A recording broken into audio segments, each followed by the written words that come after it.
രമേശ് പിഷാരടി എന്ന സ്ഥാനാർത്ഥിനെ പല ആളുകളും ഒരു കൊമേഡിയൻ ആയിട്ടാണ് കാണുന്നത്. എന്ന് വെച്ചാൽ കൊമേഡിയൻ ആയിട്ടുള്ള ആള് കോമഡി ചെയ്യാൻ വേണ്ടിയായിട്ട് പാർട്ടിയിലോട്ട് ഇറങ്ങി.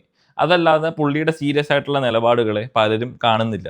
പലർക്കും അത് ഉൾക്കൊള്ളാൻ സാധിക്കുന്നില്ല. പാലക്കാട്ടെ സ്ഥാനാർത്ഥി രമേശ് പിഷാരടി ഇപ്പോൾ സോഷ്യൽ മീഡിയ ഏറെക്കുറെ നിറഞ്ഞിരിക്കുകയാണ്. ബാക്കിയുള്ള സ്ഥാനാർത്ഥികളും അവർ ചെയ്യുന്ന കാര്യങ്ങൾ പുറത്തു വിടുന്നുണ്ട്. പക്ഷേ രമേശ് പിഷാരടി ജനങ്ങളുടെ ഇടയിലോട്ട് പോയി കാര്യങ്ങൾ പറഞ്ഞ് സംസാരിച്ച് ചിരിച്ച് അയാളുടെ ക്യാമ്പയിനിങ് പ്രോപ്പറായിട്ട് അയാൾ കൊണ്ടുപോകുന്നുണ്ട്. പക്ഷേ സോഷ്യൽ മീഡിയയിലെ കമൻസ് എന്ന് പറയുന്നത് ബേസിക്കലി ഓപ്പോസിഷൻ ആയിരിക്കും കമൻറ്റ് ചെയ്യുന്നത്. അവരെല്ലാവരും പുള്ളിനെ ഒരു കോമാളിയായിട്ടും real life comedian political comedian ആയിട്ട് മാറി എന്നുള്ള രീതിയിലാണ് കമൻറ്റ് ചെയ്തിരിക്കുന്നത്. ഏതെങ്കിലും ഒരു സാധാരണക്കാരൻ ഈ വീഡിയോ കാണുന്നുണ്ടെങ്കിൽ നിങ്ങൾ കമൻറ്റ് ചെയ്യുക, എന്താണ് നിങ്ങൾക്ക് രമേശ് പിഷാരടിയെ കുറിച്ചുള്ള നിങ്ങളുടെ അഭിപ്രായം. അപ്പോൾ പറഞ്ഞു വന്നത്, രമേശ് പിഷാരടി കോമഡി പറയുന്നുണ്ടെങ്കിലും രമേശ് പിഷാരടിയുടെ നിലപാടുകളെ കുറിച്ച് ഞാൻ പലതും ശ്രദ്ധിച്ചു നോക്കി.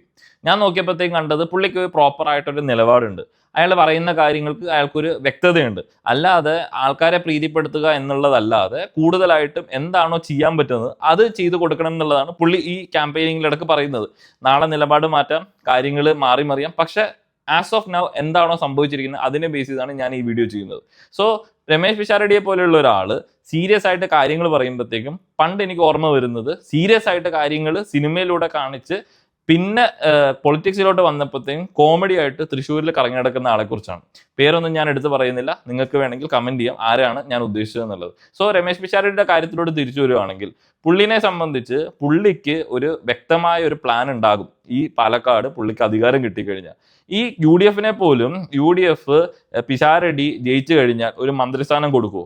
UDF സംബന്ധിച്ച് മുതിർന്ന കുറേ സ്ഥാനാർത്ഥികൾ, മുതിർന്ന കുറേ നേതാക്കന്മാർ ഇവരെ തീറ്റിപ്പോറ്റി കൊണ്ടുപോയി എവിടെയെങ്കിലും കൊണ്ടുപോയി ഇരുത്തണം എന്നുള്ളതാണോ? അതോ ചാണ്ടിയുമ്മനെ പോലെയോ രമേശ് പിഷാരടിയെ പോലെയോ അബിൻ വർക്കിനെ പോലെയോ ഉള്ള ചെറുപ്പക്കാരെ കൂടുതലായിട്ട് പ്രൊമോട്ട് ചെയ്ത് അവർക്ക് നല്ല നല്ല സ്ഥാനങ്ങൾ കൊടുത്ത് അവരെ കൊണ്ട് സ്ട്രാറ്റജിക്കലി നല്ല നല്ല കാര്യങ്ങൾ കേരളത്തിന്റെ ഉയർച്ചയ്ക്ക് വേണ്ടി ചെയ്യുമോ?